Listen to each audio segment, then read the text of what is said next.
Hello everybody and welcome to the October recap for 2023. First of all, some life stuff. I didn't get enough done that I wanted. I did get like a lot done, but not enough. However, I am quite satisfied with my results. One of the interesting things that I did learn this month was that I actually quite enjoy tuning pianos. So that's nice. We'll see how that goes. If that goes anywhere, it's impossible to live off of that, but you know, it's a side hustle. We take those. And also, I've been busy preparing for a couple of concerts, so you know, it's a give and take. First, I want to talk briefly about a singular video game that I loved, that has been occupying my mind ever since I beat it, and even before that. Yeah, so as you can see on the screen, it's Disco Elysium. Disco Elysium. It's so good. It's so good. So, for a long time I've been a CRPG fan, like a really hardcore fan.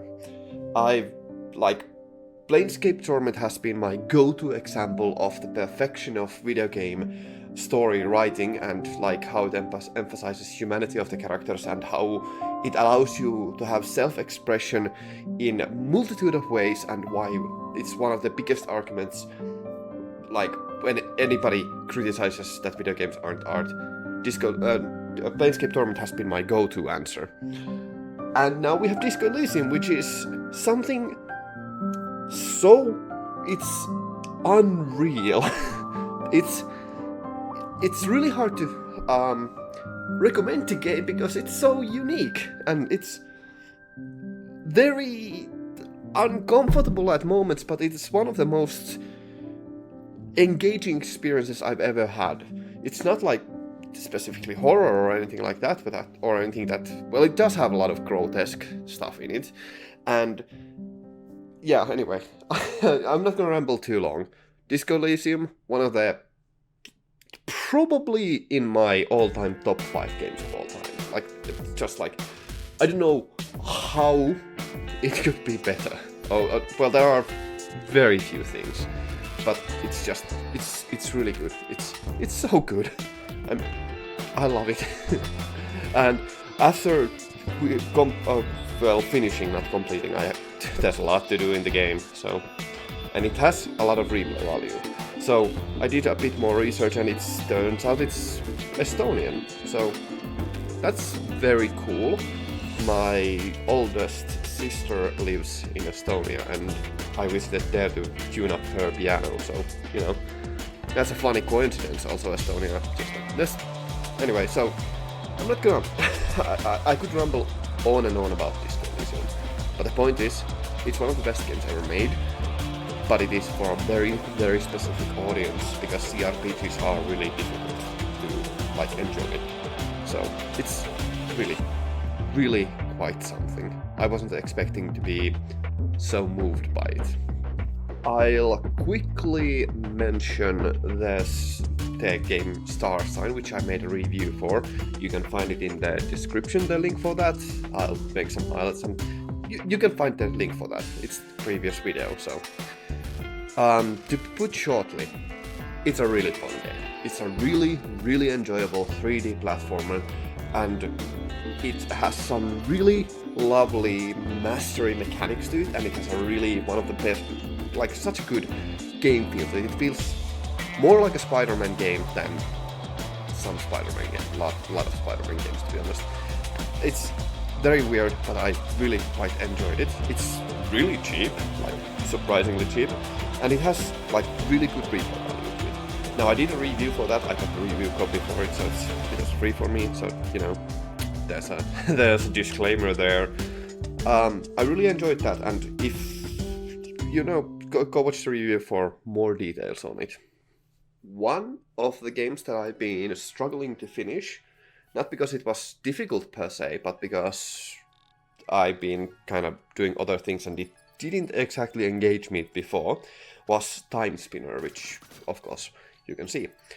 I have now finished the game, and Not completed yet, because I was surprised after finishing the game that there's a lot more to do, and there's a lot of endings and stuff like that.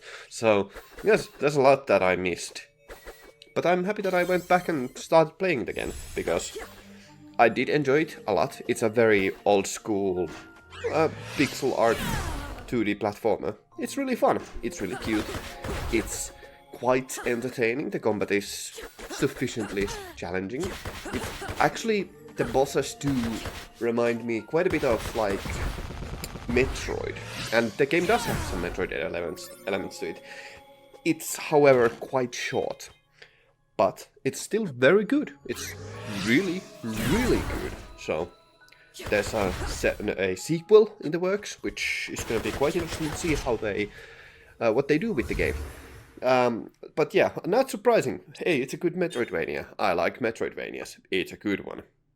Yeah, what a surprise. It's a good game.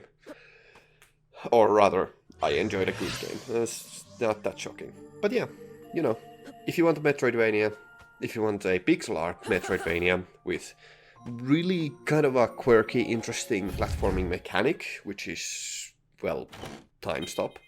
You can find that quite quickly from the game. Yeah, it's an interesting thing. I'm not gonna go too much into the details because there's a lot of spoilers, and there is an adequate amount of story in the game, which, you know, like I said, adequate. But yeah, it's also something that I did quite enjoy, so I'm happy with the game. But I'll have to go and still complete the game, because, my god, there's a lot to it. An interesting game that I noted from the YouTuber Grildon, which I did highlight earlier this year, is the game Square, like in closed brackets. And that game is, well, I think the gameplay speaks for itself, but how Grildon described it was a real-time twin-stick shooter puzzle game, which is a really good description, a bit wordy, but very good description. I don't know if that was the exact wording that he used, but still, it's really quite an interesting little game, and it's free. I highly recommend everybody goes and checks it out, because if it's your cup of tea, it's definitely your cup of tea. So, if you enjoy these kind of games, you will absolutely love it. And hey, for the price of admission, it's really good. Now it's like surprisingly difficult, but not in a frustrating way, because it's all like your fault. So it's something, it has quick resets and stuff like that, so it's not that frustrating, but you do need to sometimes take, at least I have to take sometimes breaks so that I don't burn myself out on it, because mine gets fried. So, you know, but it's good, it's free, go play it, it's great, I enjoy it immensely. Now, there are two specific things that I would like to highlight that we watched this month with my friends. And the first I would like to highlight is Amazing Digital Circus. I don't think that's going to be coming as a big surprise. I live in the internet, so that's not that surprising that I did watch that with him. So, it's a really kind of an interesting animation. It has some very cool visual effects to it. It does bring to mind old school, like really old school websites, like from, you know, 1995 or something like, well, no, early 2000s more specifically. And it has some really cool horror elements to it, which, yeah, that's not surprising, it's an isekai, kinda. So it's really interesting. Yeah, it's something that I did quite enjoy. I wanted to quickly mention it because it was worth watching. It's going to be interesting to see what's going on in the future with that. So, yeah. I think it was just a pilot, so I didn't exactly pay too much attention to that. We kind of impulsively just watched it. But yeah, it was good.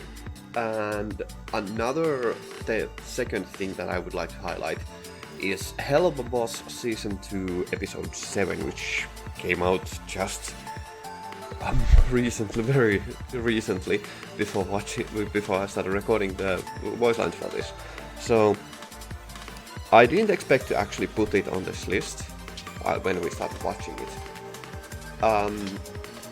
But let's just say that there's topics in there that it's a really interesting episode that handles really quite effectively, in my opinion, and quite efficiently regarding the time span, and of course while still being entertaining, with the topic of anxiety attacks, and societal expectations.